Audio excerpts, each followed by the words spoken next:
شابہ بھائی، شابہ شابہ، جلدی جلدی۔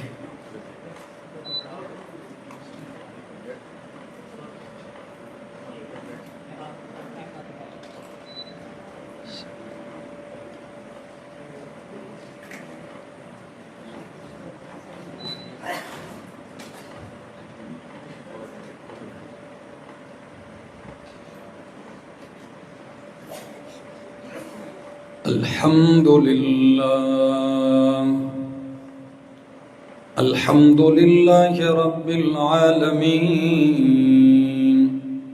والعاقبة للمتقين والصلاة والسلام على أشرف الأنبياء وإمام المرسلين وعلى آله وأصحابه وأهل بيته أجمعين، أما بعد فأعوذ بالله من الشيطان الرجيم، بسم الله الرحمن الرحيم، يا أيها الرسول بلغ ما أنزل إليك من ربك وإن لم تفعل فما بلغت رسالته والله يعصمك من الناس، وقال تعالى اتل ما أوحي إليك من الكتاب، وقال تعالى إنا نحن نزلنا الذكر وإنا له لحافظون، سبحان ربك رب العزة عما يصفون وسلام على المرسلين والحمد لله رب العالمين۔ انتہائی قابل عزت، قابل احترام، ذی قدر و ذی وقار علماء کرام، طلباء کرام اور تلاگنگ کے اس علاقے، اس بستی اور گرد و نواح سے آئے ہوئے مختلف شعبوں سے تعلق رکھنے والے میرے معزز مکرم دوستو، السلام علیکم۔ میرے انتہائی عزیز حاجی عمران صاحب یہ کبھی کبھار 4-5 آدمیوں کا قافلہ لے کر ہری پور جمعے کے لیے تشریف لے آتے ہیں، کبھی وہاں درس ہوتا ہے تو اس میں بھی تشریف لے آتے ہیں۔ تو انہوں نے ایک تمنا کا اظہار کیا کہ آپ جب دورہ تفسیر پڑھاتے ہیں تو آپ تفسیر کا آغاز کرنے سے پہلے جس کو اصول قرآن کہا جاتا ہے یا تدبر فی القرآن کریم کے طریقے کہا جاتا ہے، آپ وہ پڑھاتے ہیں۔ تو اگر آپ ہمیں کوئی وقت دیں، 1 دن 2 اور تلگنگ میں ہمارے ہاں ہو جائے۔ میں نے حد درجہ ان سے معذرت کی، اور معذرت کی وجہ یہ تھی، میں نے کہا ایک تو دورہ تفسیر کا ایک ماحول ہوتا ہے اپنا، تو شاید عوامی ماحول میں وہ جو تدریسی انداز ہے اس انداز سے بندہ گفتگو کرے اور عوام کو سمجھ نہ آئے، اور اگر عوامی انداز سے بولے اور طلباء کرام اس سے لطف اندوز نہ ہوں تو مشکل ہو جائے گی۔ اور دوسری بات کہ ہمارے ہاں جب یہ مسئلہ بیان کیا جاتا ہے تفسیر سے پہلے تو کم از کم 7-8 دن لگتے ہیں اس پہ۔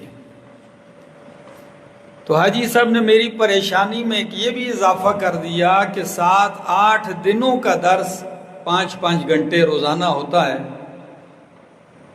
وہ ان 2 دنوں میں اور 2 دنوں کے اس مختصر سے وقت میں کیسے میں آپ کے سامنے اس کا نچوڑ پیش کر سکوں گا، لیکن اللہ کی توفیق سے ہر کام تکمیل تک پہنچتا ہے۔ تو اللہ کی توفیق سے آغاز کرتے ہیں۔ اگر ان میں قواعد میں سے، ان اصول مہمہ میں سے ایک اصل بھی ہمیں سمجھ میں آ جائے تو ہمارے آنے کا اور بیٹھنے کا مقصد پورا ہو جائے گا۔ آپ دل و دماغ حاضر رکھیں، میں انشاءاللہ العزیز کوشش کروں گا کہ اپنی بات آپ کو سمجھا سکوں۔ میرے دوستو، قرآن مقدس کے نازل کرنے کا مقصد کیا تھا؟ نزول قرآن کا سب سے اہم ترین مقصد ہے اللہ کی وحدانیت لوگوں کو سمجھ میں آ جائے، اور قرآن مقدس کا مرکزی جو موضوع ہے، جس کو عنوان کہا جاتا ہے موضوع، تو موضوع ہے قرآن کریم کا توحید۔ قرآن کریم کا موضوع کیا ہے میرے دوستو؟ توحید ہے۔ اور وجہ تخلیق کائنات بھی توحید ہے، اور بعثت انبیاء کا مقصد اصلی بھی توحید ہے، اور قیامت کے دن مدار نجات بھی توحید ہے۔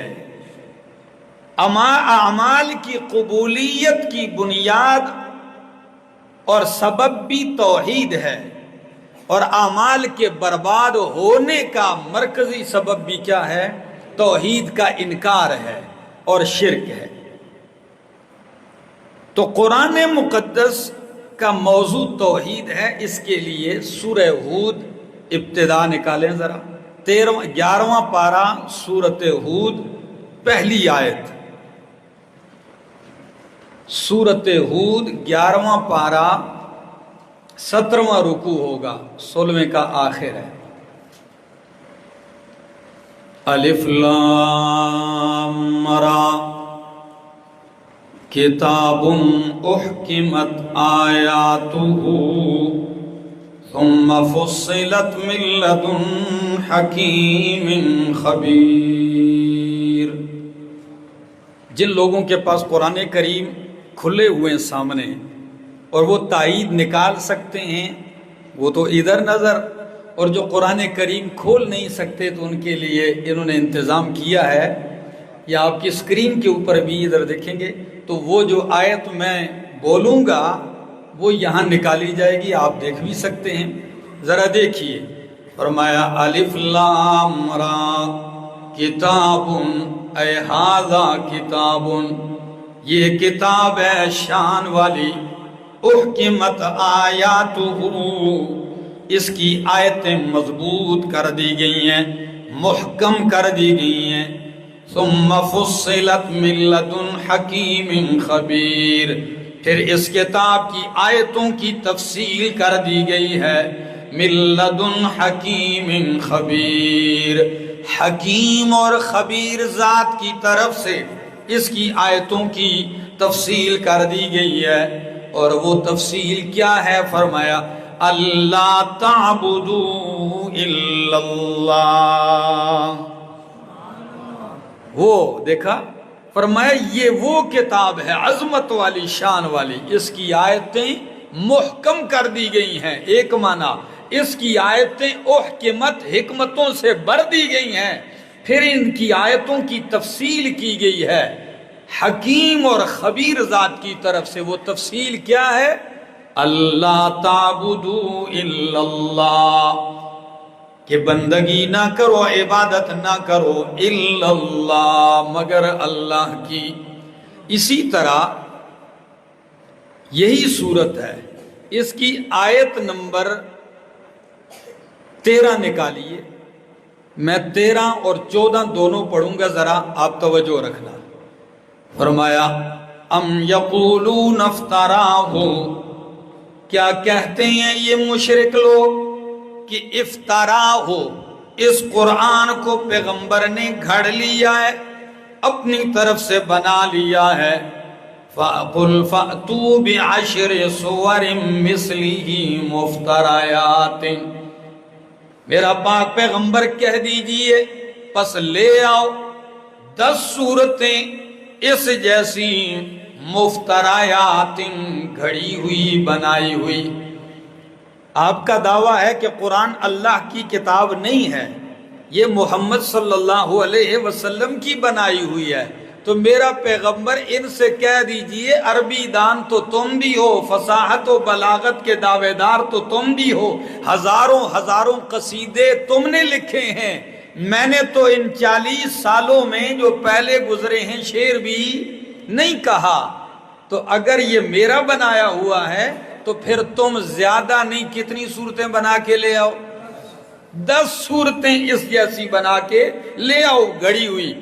وَدْعُوا مَنِ اسْتَطَعْتُمْ، اور بلا لاؤ جسے تم طاقت رکھتے ہو اللہ کے سوا، کھلی چھٹی ہے تمہیں، اللہ کے سوا سب کو بلا کے لے آؤ اور 10 صورتیں بناؤ، ان کنتم صادقین، اگر تم سچے ہو۔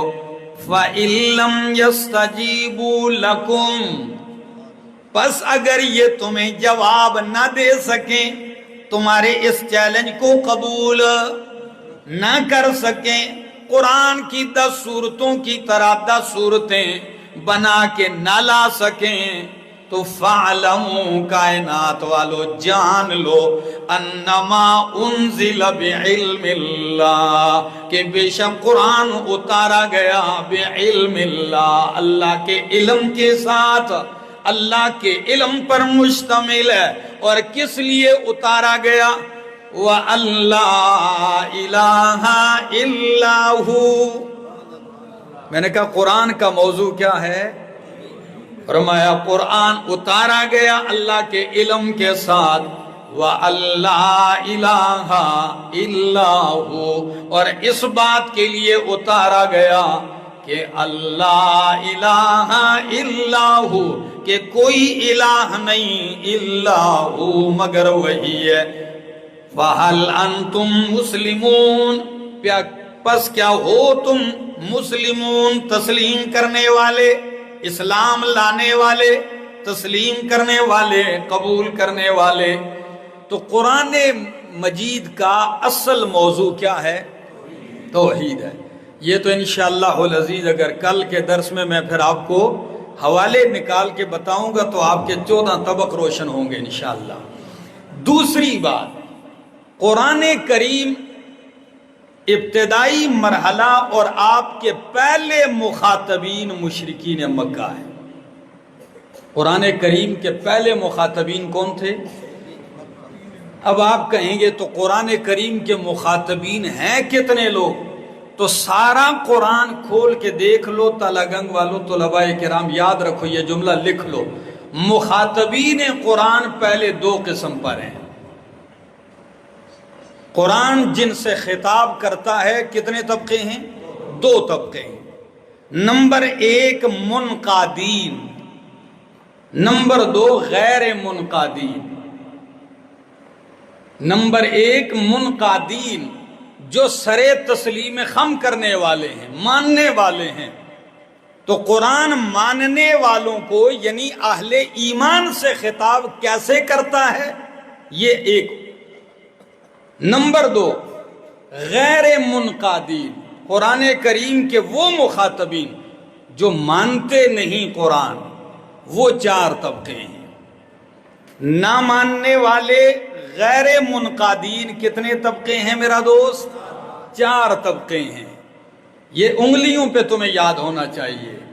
نمبر 1 المشرکین، نمبر 2 یہود الیہود، نمبر 3 النصارا، نمبر 4 المنافقین۔ قرآن کریم کے مخاطبین کا جو دوسرا گروہ ہے غیر منقادین، جو مانتے نہیں، وہ کتنے طبقے ہیں؟ 4۔ نمبر 1 المشرکین، یاد رکھو کتنا؟ جو تسلیم نہیں کرتے، المشرکین۔ نمبر 2 الیہود، نمبر 3 النصارى، نمبر 4 المنافقین۔ تو سب سے پہلا طبقہ قرآن مقدس کے مخاطبین کا وہ ہے المشرکین، چونکہ 13 برس مکے میں صرف مخاطبین کون تھے؟ مشرک ہی تھے۔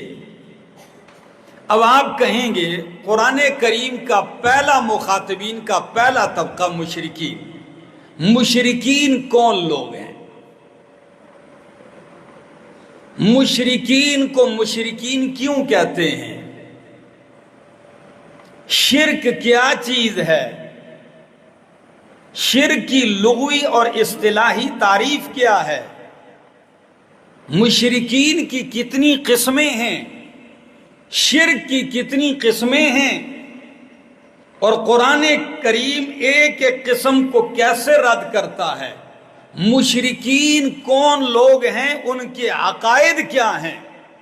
اس پہلے خطاب میں، پہلے گروہ میں، یعنی مخاطبین قرآن کا جو پہلا طبقہ ہے مشرکین، اس میں ان ساری باتوں کا بیان ہوگا۔ تو آئیے ذرا دیکھتے ہیں۔ سب سے پہلی چیز ہے کہ المشرکین، مشرک شرک سے ہے۔ کس سے ہے؟ یعنی شرک کرنے والا، شین را کاف، باب سامع یسمع سے مجرد آتا ہے، اور اشرک یشرک اشراکن باب افعال سے آتا ہے۔ اس کا لغوی معنی ہوتا ہے حصے داری۔ شرک کا لغوی معنی کیا ہوتا ہے؟ حصے داری۔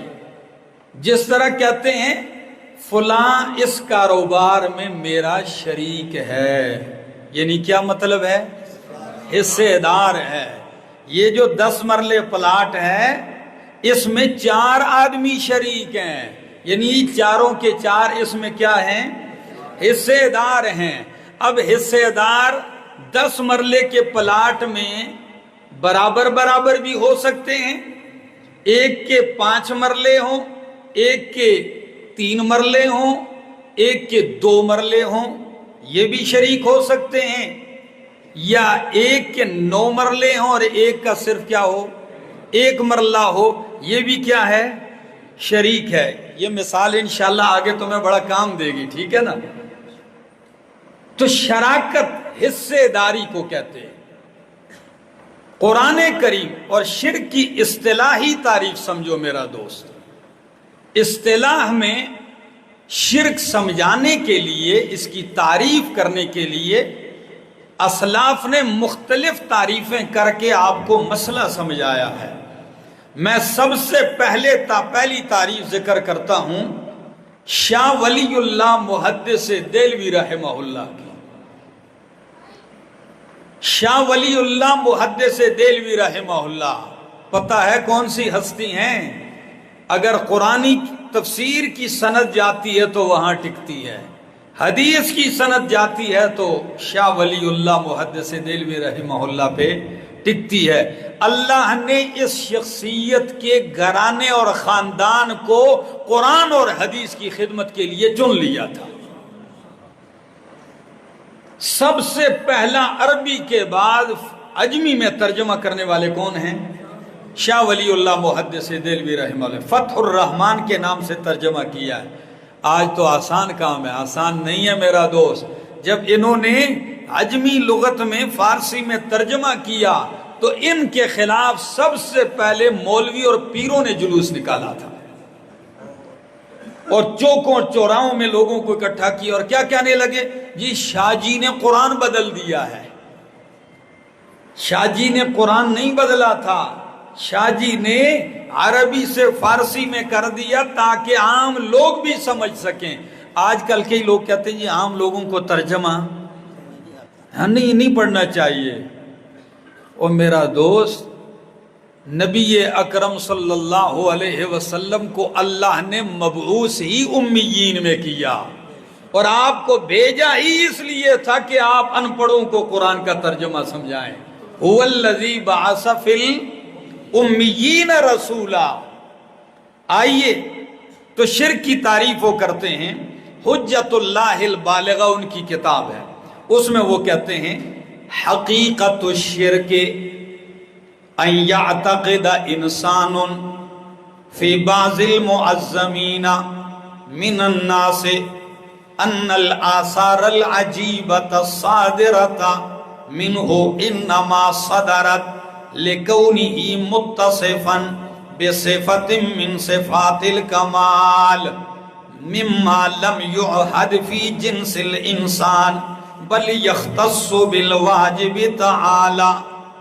یہ عربی عبارت وہ کہتے ہیں حقیقت شرک یہ ہے کہ انسان یہ عقیدہ رکھے بعض تعظیم کے لائق لوگوں کے بارے میں، معظم جن کی تعظیم کی جاتی ہے ایسے لوگوں کے بارے میں یہ عقیدہ رکھے کہ یہ جو تعظیم والے لوگ ہیں نا معزز، ان سے جو یہ عجیب و غریب قسم کے آثار صادر ہوتے ہیں، معجزات، یہ جو کرامات ان سے صادر ہوتے ہیں، وہ بادشاہوں اسی لیے تو صادر ہوتے ہیں کہ متصفاً بصفت من صفات الکمال، کہ یہ معزز آدمی صفات کمال میں سے کسی صفت کے ساتھ متصف ہے، اور صفات کمال کس کے لیے ثابت ہیں؟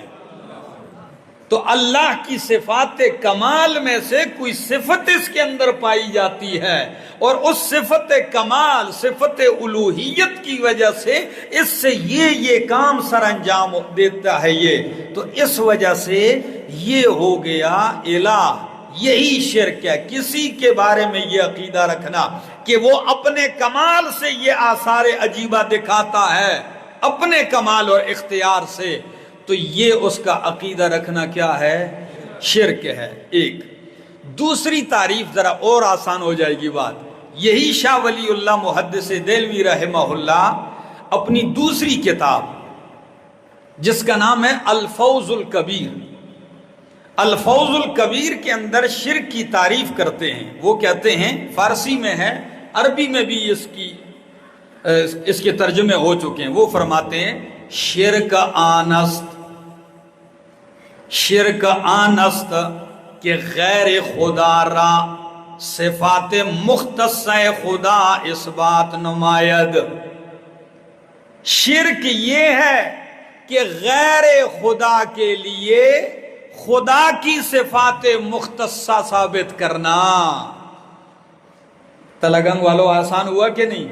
شرک کیا ہے کہ غیر خدا کے لیے خدا کی صفات مختصہ کیا کرنا؟ ثابت کرنا.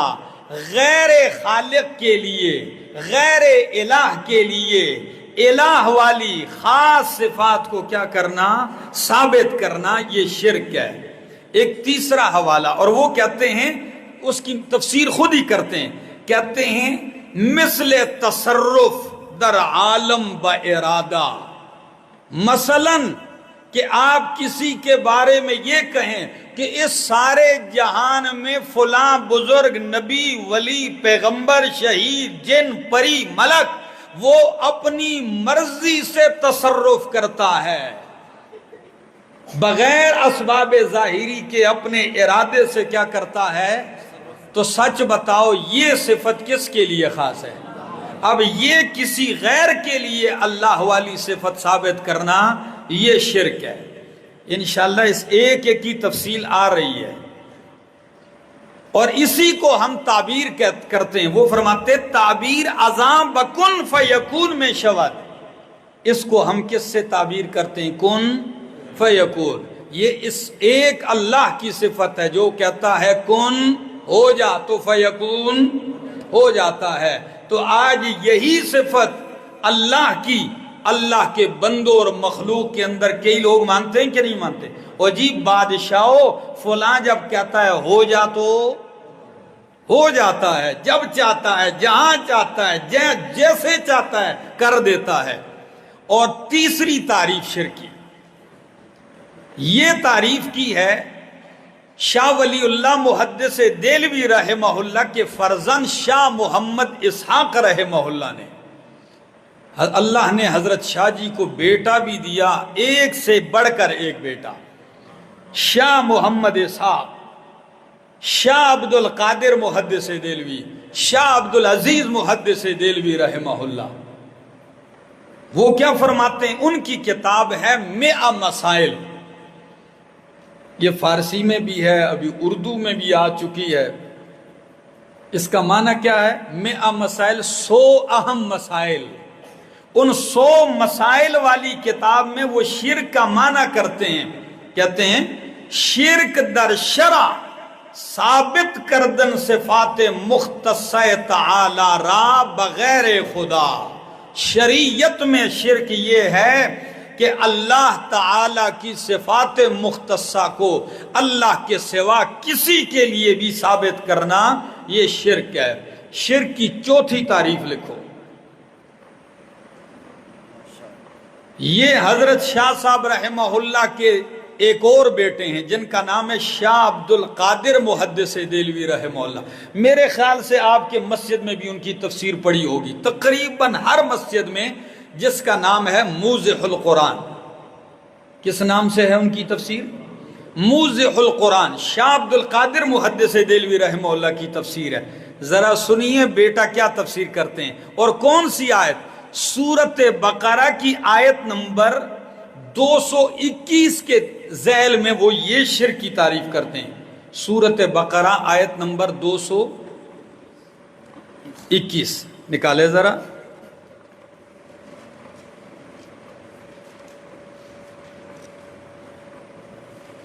دو سو 21 نمبر آیت کے تحت شاہ عبد القادر محدث دہلوی رحمہ اللہ اس آیت کے نیچے وہ کہتے ہیں وَلَا تَنْكِحُوا الْمُشْرِكَاتِ حَتَّى يُؤْمِنَّ، وَلَا تَنْكِحُوا الْمُشْرِكَاتِ، مشرکہ لڑکیوں سے، عورتوں سے نکاح نہ کرو۔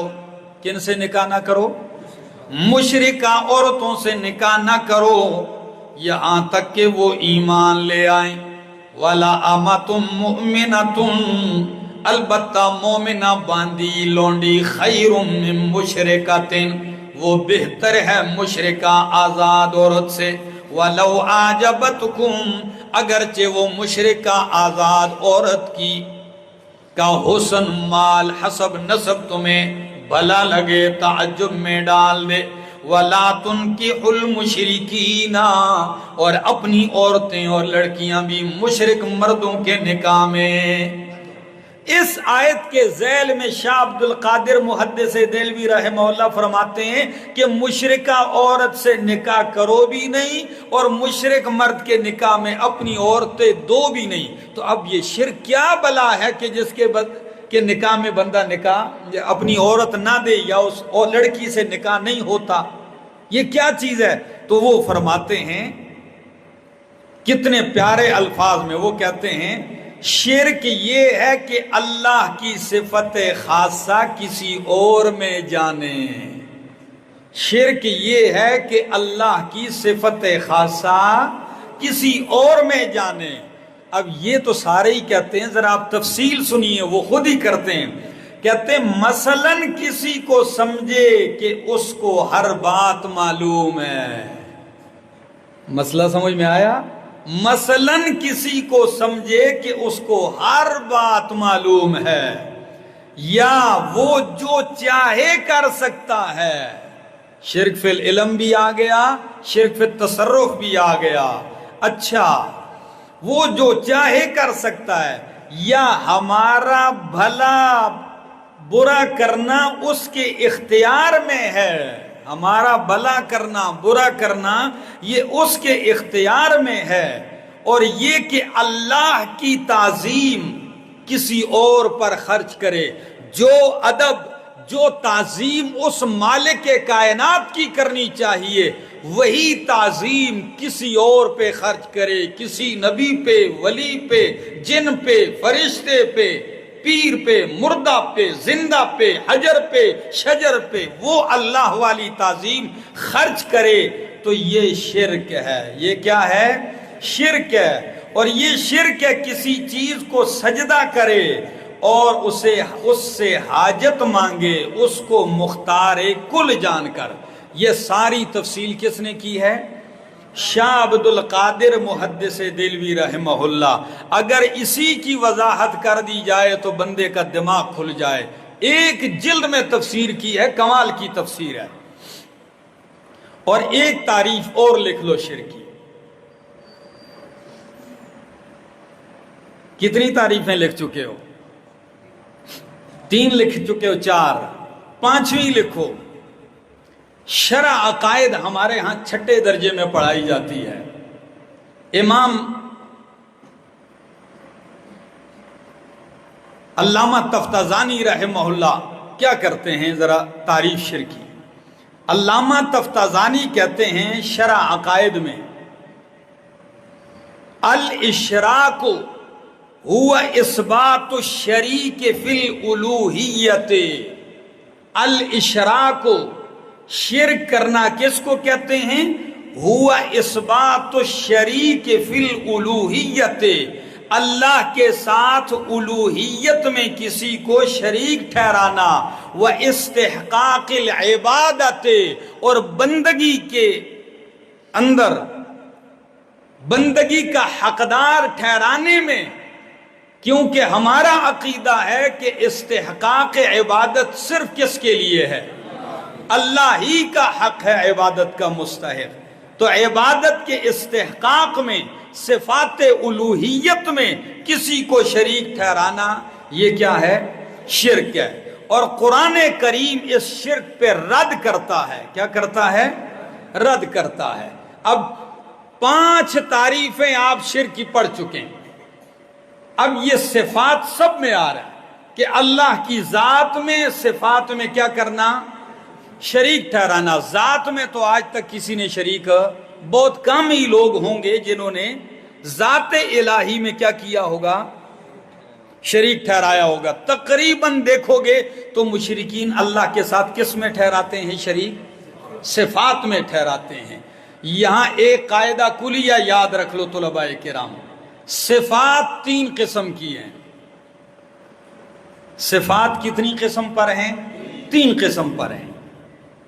نمبر 1 وہ صفات جو مخلوق کے شایع نشان ہیں، مخلوق کے لائق ہیں اور مخلوق ہی کے مناسب ہیں، مخلوق کے ساتھ خاص ہیں۔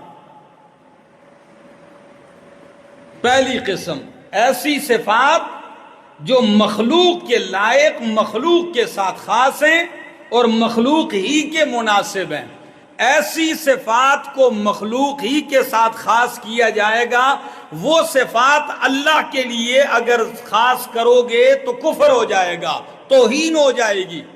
مثلا آپ کہیں گے ایسی بھی صفات ہیں جو مخلوق کے لائق ہیں اور اللہ کے لائق نہیں۔ جی ہاں، آپ کہتے ہیں فلاں ماشاءاللہ 4 بیویوں کا خاوند ہے، 4 بیویاں ایک چھت تلے رکھتا ہے۔ جی ہاں، 4 بیویاں اکٹھی رکھتا ہے۔ فلاں 2 بیویوں والے، فلاں کے 12 بیٹے ہیں، فلاں کی 4 بیٹیاں ہیں۔ اب یہ صفات، فلاں کھانے کے لیے ایسا بیٹھتا ہے، فلاں یہ چیزیں کھاتا ہے، اب یہ صفات مخلوق کے مناسب ہیں، مخلوق کے ساتھ خاص ہیں۔ اللہ ان صفات سے کیا ہے؟ پاک ہے۔ اب اگر اللہ کے لیے یہ صفات ثابت کرو گے تو کفر ہو جائے گا۔ نمبر 2 وہ صفات جو اللہ کے لیے خاص ہیں، وہ صفات جو کس کے لیے خاص ہیں؟ اللہ کے لیے خاص ہیں اور اللہ ہی کے شایع نشان ہے، تو ان کو اللہ ہی کے لیے مانو گے، اللہ ہی کے ساتھ خاص کرو گے، یہ عین توحید ہے۔ اگر ان صفات کو اللہ کے سوا کسی مخلوق کو دو گے تو شرک ہو جائے گا۔ مثلا معبود ہونا، عالم الغیب ہونا، مختار کل ہونا، متصرف ہونا، غائبانہ پکارے سننے والا ہونا، نافع اور ضار ہونا، یہ کس کی صفات ہیں؟ اب یہ اللہ کی صفات ہیں، تو ان صفات کو خاص کرو گے اللہ کے لیے تقریروں میں، بیانوں میں، عقیدے میں۔ اب اگر یہ اٹھا کے غیر کو دو گے مشرک بن جاؤ گے۔ کتنی قسم ہوگی صفات؟ تیسری قسم کی صفات وہ ہیں جو اللہ اور بندے کے درمیان مشترک ہیں، جہاں سے مشرک دھوکہ دیتا ہے اور شرک کی راہ ہموار کرتا ہے۔ تیسری قسم کی صفات وہ ہیں جو اللہ اور بندوں کے درمیان مخلوق میں کیا ہیں؟ مشترک ہیں۔ ان کے بارے میں، یہ تیسری قسم کی صفات کے بارے میں قاعدہ کلیہ سمجھ لو، جو صفات اللہ اور اس کے بندوں کے درمیان مشترک ہیں، یہ اشتراک محض لفظی ہے۔ یہ کیا ہے؟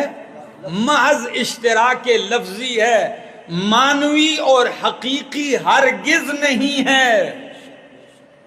انشاءاللہ یہ قاعدہ طلباء کو یاد رہا، بہت بڑا فائدہ ہوگا۔ جو صفات اللہ اور بندوں کے درمیان مشترک نظر آتی ہیں، میں انشاءاللہ قرآنی آیات کھولوں گا، آپ کو سمجھ میں آ جائے گا، ٹھیک ہے نا؟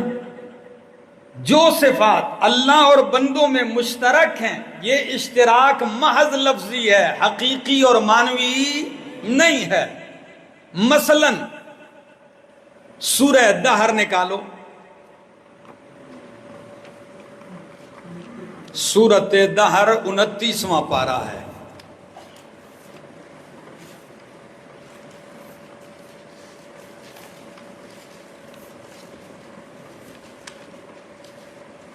اس کو سورۃ انسان بھی کہتے ہیں، ٹھیک ہے نا؟ سورہ دہر کا دوسرا نام کیا ہے؟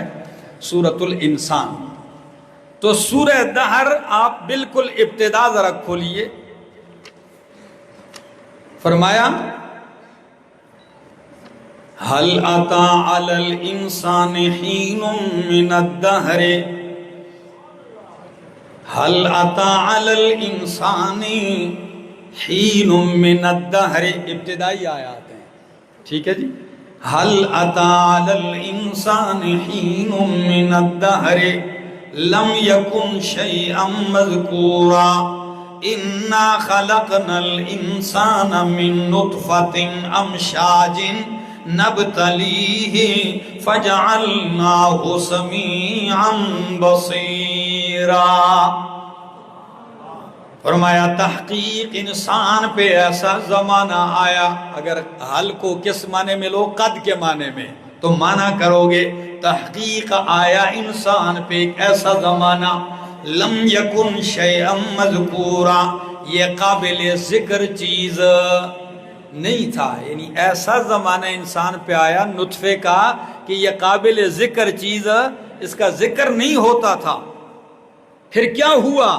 اِنَّا خَلَقْنَا الْإِنسَانَ، بے شک ہم نے پیدا کیا انسان کو، من نطفۃ امشاج، رلے ملے نطفے سے، مرد اور عورت کے، نبتلیہ، ہم اس کو الٹتے پلٹتے رہے، فَجَعَلْنَاهُ سَمِيعًا بَصِيرًا، پس ہم نے کر دیا، بنا دیا اس انسان کو سمیعاً بصیرا۔ کیا؟ سمیع اور بصیر۔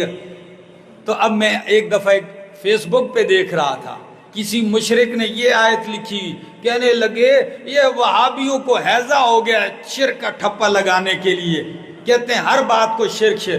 تو اللہ بھی سمیع ہے، اب اللہ اپنے بندے کو بھی سمیع کہہ رہا ہے، اللہ بھی بصیر ہے، اب اللہ بندے کو خود کیا کہہ رہا ہے؟ اور میرا دوست، میری بات سمجھ میں آ رہی؟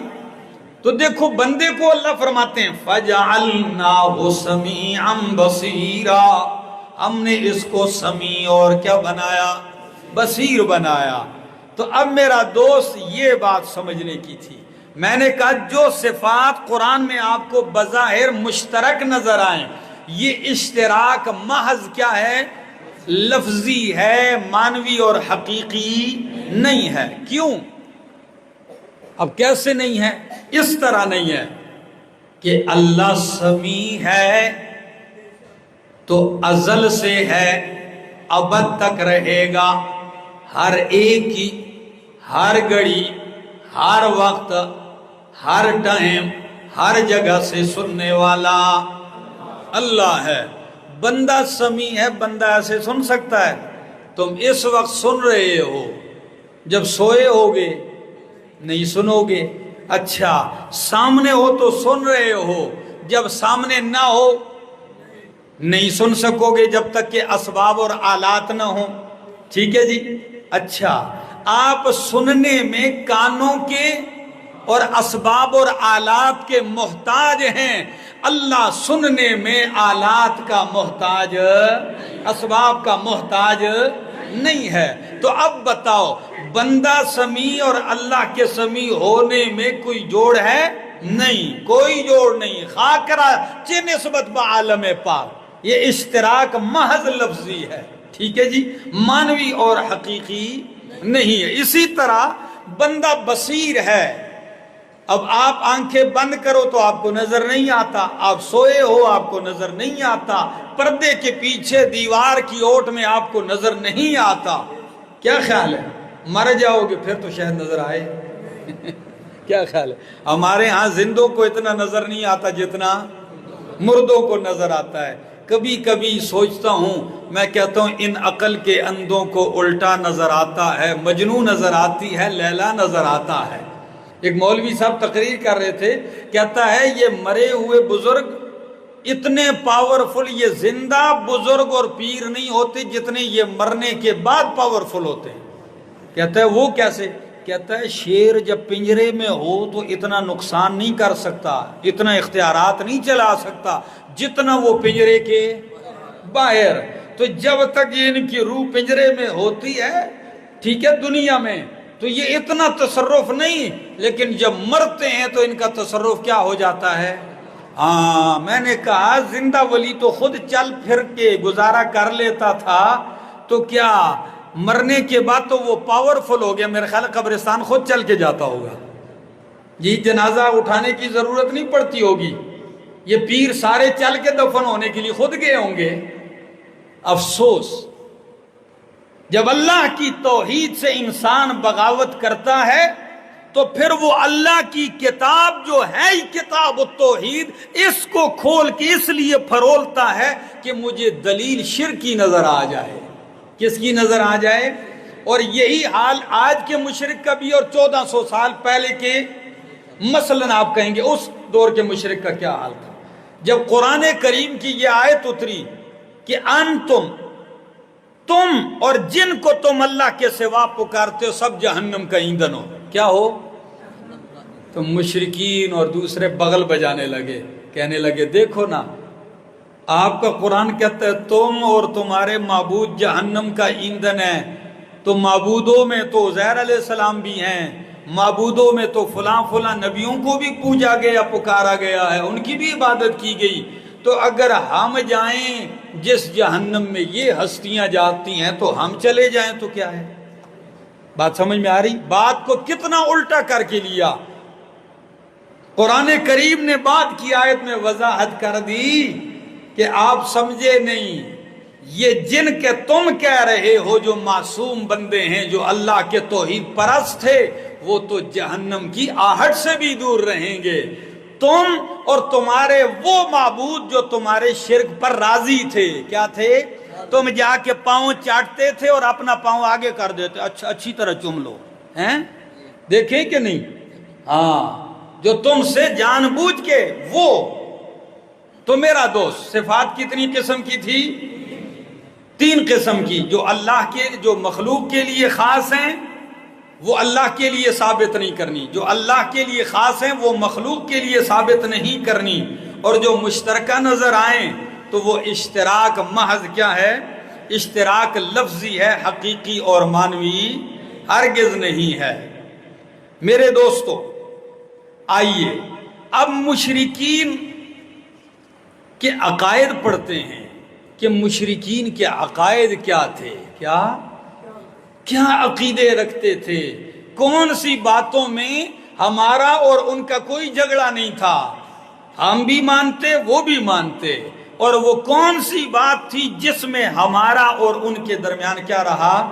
اختلاف رہا، جھگڑا رہا۔ تو آئیے ذرا مشرکین کے عقائد قرآن مقدس ذکر کرتا ہے، کھولیے۔ سورت کا نام ہے سورت یونس، 11واں پارہ آیت 31۔ سورت یونس 11واں پارہ آیت نمبر 31۔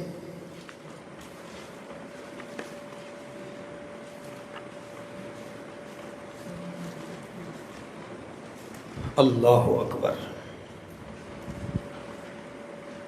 قل من یرزقکم من السماء والارض، قل میرا پیغمبر کہہ دیجئے من یرزقکم من السماء والارض، کون تمہیں روزی دیتا ہے، رزق دیتا ہے، من السماء والارض، آسمان و زمین سے، امن یملک السمع والابصار، یا کون مالک ہے السماع کانوں کا، والابصار اور آنکھوں کا، ومن یخرج الحی من المیت، اور کون نکالتا ہے زندے کو مردہ سے، ویخرج المیت من الحی، اور کون نکالتا ہے مردہ کو زندہ سے، ومن یدبر الامر، اور کون تدبیر کرتا ہے کاموں کی، فَسَيَقُولُونَ اللَّهُ، پسن قریب مشرک کہیں گے کہ اللہ۔ تلگنگ والوں کتنی باتیں پوچھی گئیں؟ پہلی بات، رزق کون دیتا ہے؟ کہیں گے اللہ۔ کانوں آنکھوں کا مالک کون ہے؟ کہیں گے اللہ۔ زندے کو مردے سے، مردے کو زندے سے کون نکالتا ہے؟ تو کہیں گے اللہ۔ کاموں کی تدبیر کون کرتا ہے؟ فَسَيَقُولُونَ اللَّهُ، پسند قریب کہیں گے۔ فا بھی لگایا، پھر یقولون سے پہلے سین بھی لگایا۔ یہ سین کس لیے لگایا؟ یہ اس لیے لگایا کہ سوچنے کی بھی ضرورت نہیں، آپ کے سوال کا جواب کے لیے وہ مہلت نہیں مانگیں گے، اتنا بڑا عقیدے کا سوال کیے کل جواب دیں گے، نہیں، میرا پیغمبر آپ پوچھو گے بلا تجشم فکرن، فکر دوڑانے کے بغیر فوراً کہیں گے کہ اللہ۔ یہ سب کچھ کون کرتا ہے؟ یہ اللہ کرتا ہے۔ قل افلا تتقون، کہہ دیجئے کیا پس تم ڈرتے نہیں ہو شرک کرنے سے، کیا بچتے نہیں ہو شرک کرنے سے؟ یہ ایک عقیدہ آیا نظر۔ آئیے دوسرا مقام کھولیے۔ دوسرا مقام ہے 18واں پارہ، 18واں پارہ، سورت کا نام ہے سورت المومنون، آیت نمبر 84۔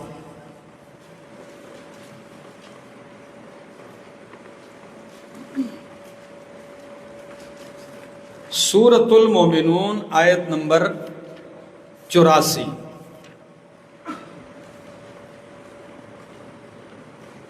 دیکھیے ذرا، میں پڑھتا ہوں قرآن مقدس کی آیت۔ قُلْ لِمَنِ الْأَرْضُ وَمَنْ فِيهَا، قُلْ لِمَنِ الْأَرْضُ، قُلْ میرا پیغمبر کہہ دیجئے، پوچھ ان سے، لِمَنِ الْأَرْضُ، کس کی ملکیت ہے زمین؟ زمین کس کی ہے؟ وَمَنْ فِيهَا، اور جو کچھ زمین میں ہے سارے کا سارا کس کا ہے؟ ان کنتم تعلمون، اگر تم جانتے ہو تو جواب دو۔ سیقولون للہ، تو جلدی کہیں گے کہ للہ، زمین اللہ کی ہے، اور جو کچھ زمین میں ہے وہ سارے کا سارا۔ 1400 سال پہلے مکے کا مشرک، اور وہ مشرک جس کے مشرک ہونے پہ سب کا کیا ہے؟ اتفاقی مشرک، اس کا عقیدہ سن، وہ کہتا ہے زمین اللہ کی، جو کچھ زمین میں ہے وہ سارے کا سارا اللہ کا۔ قل افلا تذکرون، قل کہہ دیجئے میرا پیغمبر، افلا تذکرون، کیا پس تم نصیحت نہیں حاصل کرتے؟ جب زمین اللہ کی، زمین کے اندر جو کچھ ہے سارا کے سارا اللہ کا ہے، تو پھر تمہاری عبادتوں اور پکار کر کے لائق بھی کون ہے؟ پھر نظر و نیاز کس کے لیے؟ افلا تذکرون، اگلی آیت، قل من رب السماوات السبع ورب العرش العظیم، قل کہہ دیجئے میرا پیغمبر، پوچھ ان سے، من رب السماوات السبع، کون ہے ساتوں آسمانوں کا رب؟ رب مانے مالک، یعنی ساتوں آسمانوں کا مالک کون ہے؟ وَرَبُّ الْعَرْشِ الْعَظِيمِ، اور عرش عظیم کا مالک کون ہے؟ سَيَقُولُونَ لِلَّهِ، تو کہیں گے ساتوں آسمان اور عرش عظیم کی ملکیت کس کے لیے خاص ہے؟ اللہ، للہ، سَيَقُولُونَ للہ۔ قل کہہ دیجئے افلا تتقون، کیا پس تم ڈرتے نہیں ہو شرک سے؟ اگلی آیت، قل من بیدہ ملکوت کل شیء، کہہ دیجئے میرا پیغمبر، پوچھ ان سے، من بیدہ ملکوت کل شیء، کس کے ہاتھ میں ہے ہر چیز کا اختیار؟ سچ بتاؤ، آج کا کلمہ گو مشرک ہر چیز کا اختیار اللہ کو دیتا ہے؟ نہیں، اس نے تو اللہ کے اختیارات کیا کیے ہوئے ہیں؟ تقسیم کیے ہوئے ہیں۔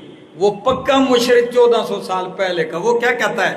ذرا سنیے، پوچھ میرا پیغمبر ان سے، من بیدہ ملکوت کل شیء، کس کے اختیار میں ہے بادشاہی اختیار، سلطنت، حکومت کس کے اختیار میں ہے؟ وَهُوَ يُجِيرُ، اور وہ پناہ دیتا ہے۔ اللہ اکبر۔ دوسرا سوال، کس کے ہاتھ میں سلطنت، حکومت، اختیار ہر چیز کا؟ دوسرا، وَهُوَ يُجِيرُ، اور وہ پناہیں دیتا ہے، وَلَا يُجَارُ عَلَيْهِ، اور اس کے مقابلے میں کوئی پناہ نہیں دی جا سکتی، اس کے مقابلے میں کوئی پناہ نہیں دی جاتی۔ جس کو رب پناہ نہ دے اسے کوئی پناہ نہیں دے سکتا۔ تو میرا پیغمبر ان سے یہ سوال تینوں پوچھ کہ جواب دو، اگر ان کنتم تعلمون، تم جانتے ہو، سیقولون للہ، تو ان قریب کہیں گے کہ للہ، ہر چیز کا اختیار اللہ ہی کے لیے ہے۔ پناہیں دینا کس کا اختیار ہے؟ اللہ ہی کا ہے، اور اللہ پناہ نہ دے تو کوئی پناہ۔ اور یہاں تو کہتے ہی مقابلہ کروا رہے ہیں کہ خدا پکڑے محمد چھڑا لے وے، تے محمد دا پکڑا چھڑا کوئی نہیں سکدا، بشر ہو کے عرشاں تے جا کوئی نہیں سکدا۔ کہتے ہیں کہ نہیں کہتے؟ قرآن کہتا ہے جسے اللہ پناہ نہ دے اسے کوئی پناہ، اللہ کے مقابلے میں کوئی پناہ نہیں دیا جاتا۔ تو میرے دوستو، ان ساری آیات میں مشرکین کا عقیدہ بالکل نکھر کے سامنے آ گیا کہ وہ خالق اللہ کو مانتے، زمین کا خالق، بارشیں برسانے والا اللہ کو مانتے تھے، عرش عظیم کا مالک بھی اللہ کو مانتے تھے۔ ذرا دوسرا مقام کھولیے، سورہ عنکبوت 23واں پارہ کھولیے ذرا، سورہ عنکبوت 23واں پارہ آیت نمبر 61، 21واں سورۃ عنکبوت۔ اللہ اکبر۔ آیت نمبر ہے 61۔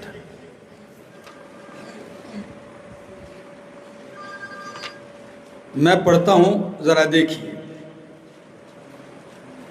فرمایا وَلَئِن سَأَلْتَهُمْ وَلَئِن سَأَلْتَهُمْ، اور اگر سوال کرے آپ ان سے پوچھیں، من خلق السماوات والارض، کس نے پیدا کیا ہے آسمان و زمین کو، وسخر الشمس والقمر، کس نے مسخر کیا ہے سورج اور چاند کو؟ سورج چاند کس کے اختیار سے مسخر ہیں؟ بولو، اللہ کے ہاتھ میں ہے۔ وَسَخَّرَ الشَّمْسَ وَالْقَمَرَ لَيَقُولُنَّ اللَّهُ، تو ضرور بضرور کہیں گے یہ مشرک کہ اللہ، آسمان و زمین کو پیدا کرنے والا اللہ ہے، سورج اور چاند کو مسخر کرنے والا، یہ اللہ کے حکم کے تابع ہیں، اسی کے حکم سے چل رہے ہیں۔ میرا دوست یہ بات آج کا مشرک مانتا ہے؟ وہ تو کہتے ہیں شمس تبریز نے ملتان میں سورج کیا کیا ہے؟ سوا نیزہ نیچے کیا ہے جی، اور نیچے کیا بھی کس کے لیے جی؟ اپنی مچھلی تلنے کے لیے۔ کہتے ہیں جی مچھلی نکالی سمندر سے تلنے کے لیے، لوگ نہیں تھے، انہوں نے اوپر اٹھائی، سورج کو کہا تھلے ہو جا، سورج نیچے ہوا اور مچھلی پکڑی، وہ ساری کیا ہو گئی؟ مچھلی تلی گئی، پر حضرت ہاتھیں کچھ بھی نہیں ہویا۔ آئے ہائے ہائے، افسوس یہ ہے اتنا جدید دور اور سائنسی دور کے باوجود بھی خدا جانے ان کی کھوپڑی نہیں کھلی کہ یہ سورج اتنی چھوٹی سی ٹکی نہیں ہے کہ ملتان میں نیچے ہو جائے اور اس کے بعد کسی دوسرے ضلع میں اوپر ہو جائے، بلکہ یہ سورج آپ کی زمین سے کتنا بڑا ہے؟ یہ کروڑوں حصے بڑا ہے، 13 لاکھ گنا بڑا ہے۔ کتنا؟ 13 لاکھ گنا بڑا ہے اس زمین سے۔ تو جب یہ نیچے ہوتا ہے تو پھر صرف ملتان نہیں بلکہ پوری زمین پہ نیچے ہوتا ہے۔ سمجھ آ گئی؟ لیکن سوال یہ ہے، قرآن پوچھتا ہے پہلے کے مشرک سے کہ بتاؤ سورج کس کے حکم کے تابع ہے؟ سورج کس کے اختیار سے مسخر ہے؟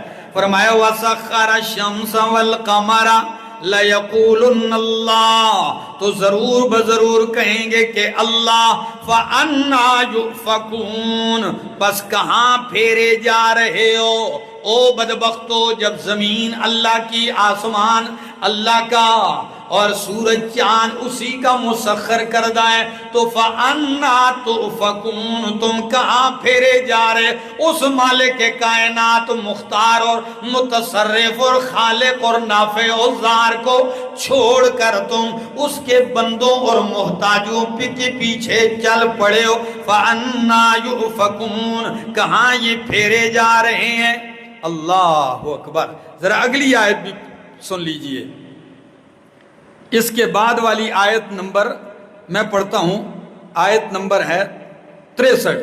وَلَئِن سَأَلْتَهُمْ، میرا پیغمبر اگر آپ ان سے سوال کریں، مَن نَزَّلَ مِنَ السَّمَاءِ مَاءً، کون برساتا ہے اوپر سے پانی؟ کہاں سے؟ وَلَئِن سَأَلْتَهُمْ مَن نَزَّلَ مِنَ السَّمَاءِ مَاءً، آسمان یعنی اوپر سے پانی کون برساتا ہے؟ فَأَحْيَا بِهِ الْأَرْضَ، پس زندہ کیا اس کے ذریعے زمین کو، خشک زمین کو سرسبز و شاداب کر دیا، من بعد موتها، اس کے خشک ہو جانے کے بعد، مر جانے کے بعد۔ تم مشرک بھی کہے گا لَيَقُولُنَّ اللَّهُ، ضرور بضرور کہیں گے کہ اللہ۔ قُلِ الْحَمْدُ لِلَّهِ، تو جب یہ مانتے ہو قُلِ الْحَمْدُ لِلَّهِ، میرا پیغمبر کہہ دیجئے الحمدللہ، جب بارشیں برسانے والا اللہ، اس کے ذریعے مردہ زمین کو زندہ کرنے والا اللہ، تو صفات کارسازی کا مستحق بھی اللہ، الحمدللہ۔ پھر یہ بھی مان جاؤ کہ صفات الوہیت و صفات کارسازی مختص للہ، کس کے لیے؟ اللہ ہی کے لیے خاص ہے۔ یا بعض ہمارے خطیبانہ انداز میں یوں اس کو کہتے ہیں کہ کہتے ہیں ماشاءاللہ، بارش اللہ برساتا ہے، پانی اللہ برساتا ہے، خشک زمین اس سے اللہ زندہ کرتا ہے، الحمدللہ۔ اس حد تک تو مان گیا، انشاءاللہ تھوڑا قرآن اور سناؤں گا اور بھی مان جائے گا۔ یہ دوسرا انداز ہے کہ الحمدللہ اس حد تک تو تم کیا ہو گئے ہو؟ مان گئے ہو توحید، انشاءاللہ اور سنائیں گے، ذرا اور بھی مان جاؤ گے۔ تو سورہ عنکبوت کی آیتیں نکالی، اب ذرا قرآن کریم کا دوسرا مقام کھولیے، سورۃ روم 21واں، اس کی بعد والی سورت ہے سورہ روم، اس کی آیت نمبر 33۔ سورہ روم آیت نمبر 33۔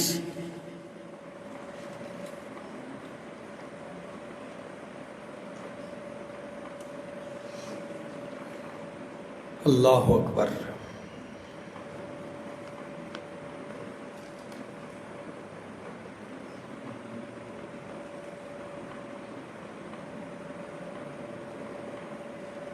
ذرا لفظ دیکھیے، وَإِذَا مَسَّ النَّاسَ ضُرٌّ، جب پہنچتی ہے لوگوں کو تکلیف تو دعوا ربهم، پکارتے ہیں اپنے رب کو۔ جب لوگوں کو تکلیف پہنچتی ہے تو دعوا ربهم منیبین الیہ، پکارتے ہیں اپنے رب کو، رب کی طرف رجوع کرتے ہوئے، انابت کرتے ہوئے۔ ثم اذا اذاقهم منہ رحمتا، پھر جب اللہ انہیں چکھا دیتا ہے اپنی طرف سے رحمت کا مزہ، تو اذا فریق منہم بربہم یشرکون، تو یکا یک ان میں سے ایک فریق اپنے رب کے ساتھ یشرکون، کیا ٹھہرانے لگتے ہیں۔ تو آیت سے کیا مسئلہ ثابت ہوتا ہے کہ مشرک بھی مصیبت میں، تکلیف میں کس کو پکارتا ہے؟ اللہ کو۔ جب اللہ تکلیف دور کر کے رحمت کا مزہ چکھا دیتا ہے تو کیا کرنے لگتا ہے؟ شرک کرنے لگتا ہے۔ تو اس دور کا مشرک مصیبت میں کس کو پکارتا تھا؟ عجیب بات یہ کہ آج کے دور کا مشرک مصیبت میں بھی اللہ کو نہیں پکارتا، یہ بھی عجیب بات ہے۔ جی کشتی جا رہی تھی، جی کہتے ہیں کشتی ڈوبنے لگی، تو ہمارے موحد علماء میں سے بھی کوئی بیٹھا ہوا تھا، تو کسی نے کہا، جمعرات کا دن تھا، جب ڈوبنے لگی تو انہوں نے کہا جی 11ویں والے بابے ہیں، پکارو۔ کس کو پکارو؟ کہا کیوں؟ کہ جی 11ویں والے بابے نے 11 سال کے بعد ڈوبا ہوا بیڑا کیا کر دیا؟ تار دیا تھا، نکالا تھا، تو پکارو۔ بیڑے تارتا، بچاتا وہی بیڑے پار لگاتا ہے، پکارو ان کو۔ تو جو موحد تھے وہ کہنے لگے اللہ دا نام منو، 11ویں والے نہ پکارو، 11 سال بعد کٹ جائے، اللہ پکارو۔ کیوں؟ میں کل جمعہ پڑھانا ہے جا کے، آج جمعرات ہے، میں نے کل جمعے کا خطبہ دینا ہے، 11ویں والا نکالے گا تو کتنے سال بعد؟ ہاں، اس کو پکارو جو ابھی بچا لے اور ہم گھر پہنچ جائیں۔ دیکھو نکالو ذرا سورت کا نام، سورہ لقمان۔ سورت لقمان سورہ روم کے بعد کی آیت سورت ہے، اور اس کی آیت نمبر ہے 31۔ سورہ لقمان آیت نمبر 31، پارہ نمبر 21 ہے۔ اللہ، ذرا سنیے میرا دوست۔ فرمایا، بلکہ آیت نمبر آتی ہے 32، وَإِذَا غَشِيَهُمْ مَوْجٌ كَالظُّلَلِ، اِذَا غَشِيَهُمْ مَوْجٌ، جب ڈانپ لیتی ہے ان مشرکوں کو، موجن، دریا کی موج، کالظلل، سائبانوں کی طرح، موج سائبان کی طرح اوپر آتی ہے۔ یہ ترجمہ میں پڑھتا تھا، مجھے اس کا سمجھ نہیں آتا تھا کہ موج تو اس طرح دور نظر آتی ہے، سائبان تو اوپر ہوتا ہے، تو قرآن میں آخر کیا وجہ ہے کہ موج کو تشبیہ کس کے ساتھ دی ہے؟ سائبان کے ساتھ۔ سفر کیا نہیں تھا اس وقت کشتی کا، جب ایک دفعہ کشتی کا سفر کرنے کا موقع ملا، اس کے بعد کئی دفعہ ملا، لیکن آیت کی اس تشبیہ کو میں سمجھوں۔ ہم تربیلا ڈیم میں ہری پور سے ضلع تورغر تک کا تقریباً 4-5 گھنٹے کا لگاتار کشتی میں سفر ہے، تو وہاں بیان تھا، ہم چل پڑے، جمعے کی نماز پڑھائی ہری پور میں اور چلے آگے۔ سمندر کے بیچ میں مغرب کی آذانیں بھی ہو چکی ہیں، آندھی اور طوفان شروع ہو گیا۔ اب آپ یقین کریں، یہ آنکھوں کا مشاہدہ ہے کہ موج جب آتی تو یوں لگتا کہ موج ہمارے کشتی کے اوپر ہے، لیکن اچانک ایک جھٹکا لگتا اور کشتی موج کے اوپر آتی، اور جب جا کے نیچے لگتی تو پانی سارا اندر آ جاتا۔ یہ کیفیت تھی، پھر موج اسے اچھال دیتی تھی۔ تو یہ منظر اللہ ہم سب کی حفاظت کرے۔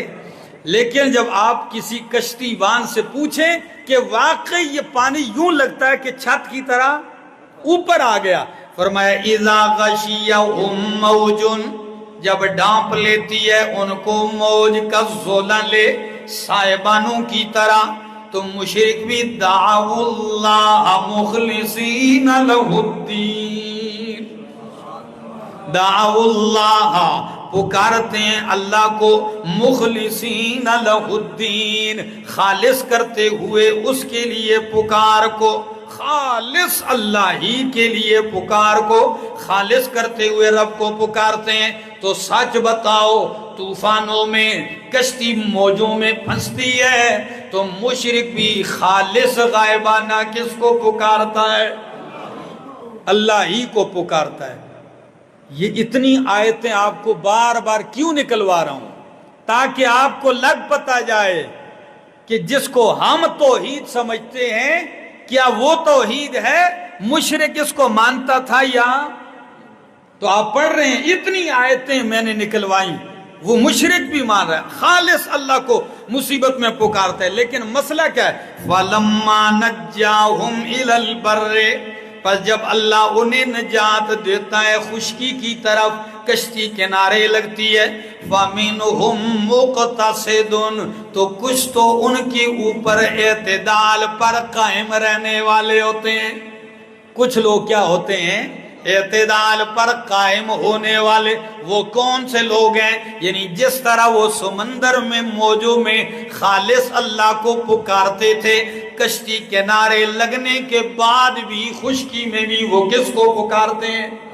کچھ تو حد اعتدال پر قائم رہتے ہیں اور کچھ حد اعتدال پر قائم، وہ خشکی میں آتے ہیں تو کہتے ہیں بادشاہ یہ تو میں نے فلاں دربار کا یہ منع تھا، کٹا منع تھا، ہاں یہ تو اس نے بچایا۔ ہمارے ہری پور کا ایک حاجی صاحب کہتا ہے مطاف میں نے ایک شخص کو گرتے دیکھا، پہلے تو ہجوم ہوتا تھا، ریلے آتے، جب بچہ اٹھا تو مطاف ہی سے فون ملایا، اس نے فون ملا کے کہتا ہے فوراً داتا نے کرم کیا ہے تو فوراً 2 دیگیں چڑھا دو دادا دربار پر۔ تو وہ کہتے ہیں میں بھی احرام میں تھا، میں نے اس کو مطاف میں ہاتھ سے پکڑا، میں نے کہا آپ کہاں کے ہیں؟ تو کہنے لگا میں شیخو پورہ کا ہوں۔ کہاں کا رہنے والا تھا؟ کہتا ہے میں شیخو پورہ کا رہنے والا ہوں۔ میں نے کہا اللہ کے بندے، اللہ کے گھر میں اس جلال اور عظمت والے مقام میں آ کر سر ٹھوکر لگی اور مالک کائنات نے بچایا، اور اب بھی تیرا دل شرک سے بھرا ہوا ہے، اب بھی تو کہتا ہے اس نے بچایا۔ اقبال نے تبھی تو کہا تیرا دل تو ہے صنم آشنا، تجھے کیا ملے گا حجاز میں۔ عقیدہ یہ چیز ہے جس کی قرآن کیا کرتا ہے؟ اصلاح کرتا ہے۔ تو مشرک کا یہ عقیدہ تھا۔ اب اچھا یہ تو عقائد تھے، اب ذرا آئیے کچھ اعمال بھی مشرک کے دیکھتے ہیں نا کہ وہ اعمال کیا کرتا تھا۔ تو ذرا نماز پڑھتا تھا، مشرک کیا کرتا تھا؟ نماز، عبادت کرتا تھا۔ اب آپ کہیں گے یہ کدھر لکھا ہے؟ 9واں پارہ سورہ انفال آیت 35، 9واں پارہ، سورت کا نام ہے سورہ انفال، آیت نمبر 35۔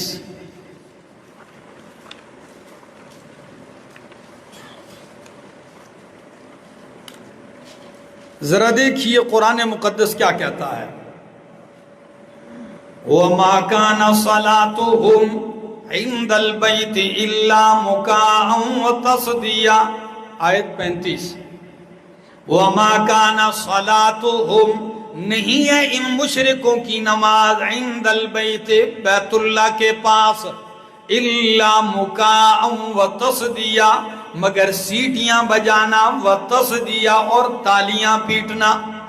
نہیں ہے ان مشرکوں کی نماز بیت اللہ کے پاس مگر کیا کرنا؟ سیٹیاں بجانا اور تالیاں پیٹنا۔ اب آپ اس کے دو معنی مفسرین کرتے ہیں، دو مفہوم۔ ایک یہ ہے کہ ان کی عبادت ہی کیا ہے، سیٹیاں بجانا اور یہ عبادت آج کل کے دور میں اگر آپ دیکھو تو ایک چیز میں ہوتی ہے، وہ جو 4-5 بیٹھے ہوتے ہیں، ایک باجا بجاتا ہے اور باقی جی ہاں کہتے ہیں صبح نور پیر دا ویلا تے کیشس چھوڑ کے نو قوالی شریف، تو اس میں آپ دیکھو تالیاں بھی بج رہی ہیں، سیٹیاں بھی بج رہی ہیں۔ ایک تو یہ معنی ہے۔ دوسرا مفہوم میرے شیخ ذکر کرتے ہیں، شیخ القرآن مولانا محمد طیب طاہری صاحب، وہ فرماتے ہیں سیٹیاں بجانے کو مشرک عبادت نہیں کہتا تھا، وہ کہتے ہیں ماں مفہوم آیت کا یہ ہے، جس طرح سیٹیاں بجانا تالیاں بجانا ایک عبث اور فضول کام ہے، اس طرح مشرک کی عبادت اور نماز بھی فضول کام ہے۔ سیٹیاں بجانے کو مشرک عبادت نہیں کہتا تھا اور تالیوں کو، وہ فرماتے ہیں جس طرح سیٹیاں اور تالیاں ایک عبث کام ہے، اس طرح مشرک کی عبادت بھی کیا ہے، عبث ہے، رائگاں ہے۔ اچھا ادھر تو ان کی نماز کا ذکر ہے، اس کے علاوہ بھی بڑے بڑے اچھے کام کرتے تھے، مدرسے بنانا، مسجدیں بنانا، صرف مسجدیں نہیں، مسجد حرام اور کعبہ بھی تعمیر کرنا۔ ذرا نکالو نا سورۃ توبہ، اللہ اکبر، 10واں پارہ سورۃ توبہ آیت نمبر 19۔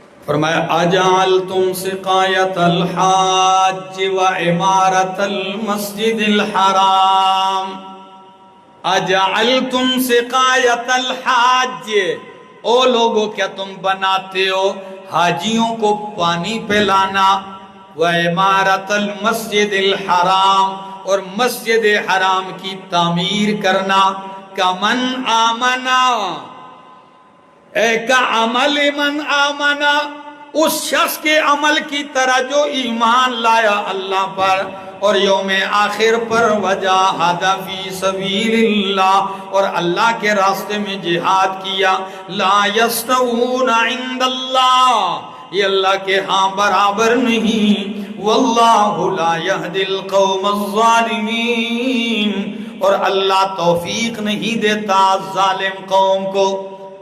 حاجی صاحب کیا کہتا ہے قرآن، اجعلتم سقایۃ الحاج، ابو جہل حاجیوں کو پانی بھی پلاتا تھا اور ستوں کی خدمت بھی۔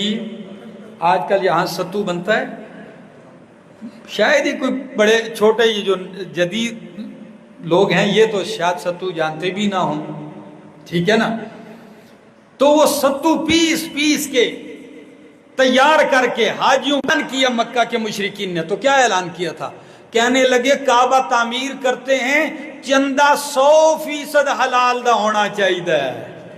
جی یہ تمیز تو ہمارے دوست بھی نہیں کرتے، کہتے ہیں سیٹھاں دا مال ہے تے ساڈے تے حلال ہے، جتھوں آوے کھائی جاؤ۔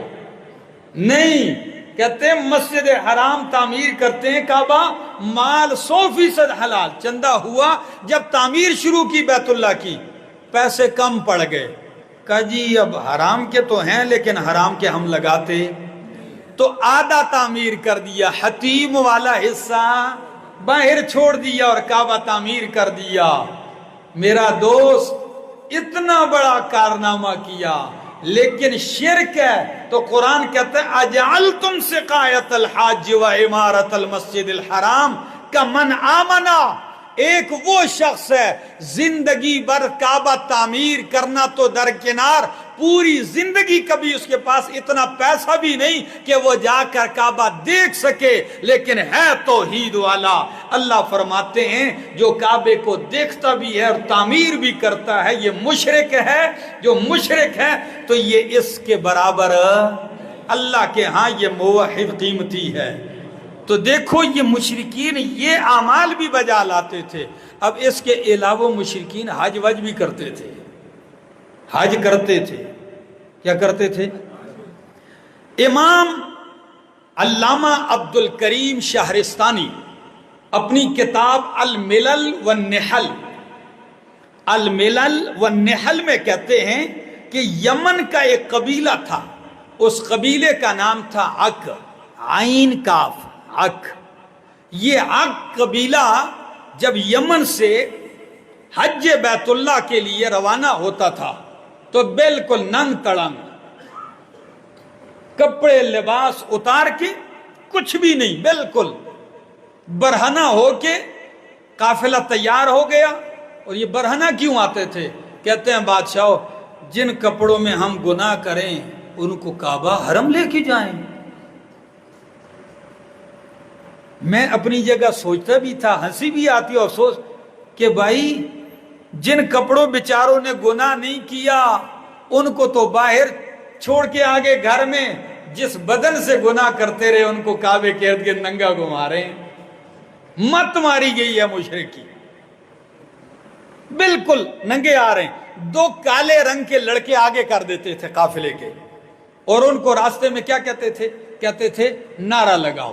اب قافلہ آ رہا ہے حاجیوں کا، وہ نعرہ کیا ہوتا تھا ذرا سنیے، کہتے نحنو غراباک، پورا قافلہ پیچھے، دو کالے رنگ کے لڑکے آگے۔ میرے شیخ فرماتے ہیں یہ کالے رنگ کے کیوں آگے کرتے تھے؟ وہ کہتے ہیں کالے رنگ کا آدمی جو ہوتا ہے نا، اس کے سینے میں بلغم نہیں ہوتا، یہ گورا آدمی عموماً بلغمی مزاج ہوتا ہے، تو کہتے ہیں ایک، اور دوسرا کالے رنگ کے آدمی کی آواز صاف ہوتی ہے اور زوردار آواز ہوتی ہے۔ تو یہ بالکل کالے رنگ کے دو لڑکے آگے کر دیتے تھے، اور وہ اس کو کہتے، وہ دونوں کیا نعرہ لگاتے؟ کہتے نحنو غراباک، اے اللہ ہم دونوں تیرے کوے ہیں جی۔ کیا کہتے تھے؟ نحنو غراباک، ہم عق قبیلے کے دو کوے ہیں، نحنو غرابا عقن، ہم عق قبیلے کے دو کالے کوے ہیں۔ اور کس لیے؟ پیچھے سارا قبیلہ کیا کہتا؟ عقن الیک آنیا، اللہ عق قبیلہ ننگا تیری بارگاہ میں حاضر ہے، عبادک الیمانیہ، تیرے یمن کے بندے تیری بارگاہ میں حاضر ہیں۔ نحنو غرابا عقن عقن الیک آنیا، عق قبیلہ ننگے تیری بارگاہ میں حاضر ہے۔ اور پھر کہتے عبادک الیمانیہ، تیرے یمن کے بندے تیری بارگاہ میں اللہ حاضر ہیں۔ اللہ، صرف یہی نہیں؟ نہیں میرا دوست، وقت میں نے زیادہ لے لیا ہے، نماز کا وقت ہوا چاہتا ہے، تو انشاءاللہ العزیز مجھے یاد کروانا، صبح انشاءاللہ ہم یہاں سے آگے چلیں گے۔ میرا تو دل تھا کہ کم از کم کوئی 2.5-3 گھنٹے کا درس ہوتا، لیکن کوئی 3 گھنٹے کا لگاتار درس چلتا تو آپ کو بھی مزہ آتا۔ بہرحال انشاءاللہ کل ہم یہ کسر پوری کریں گے، انشاءاللہ صبح 8 بجے درس ہوگا۔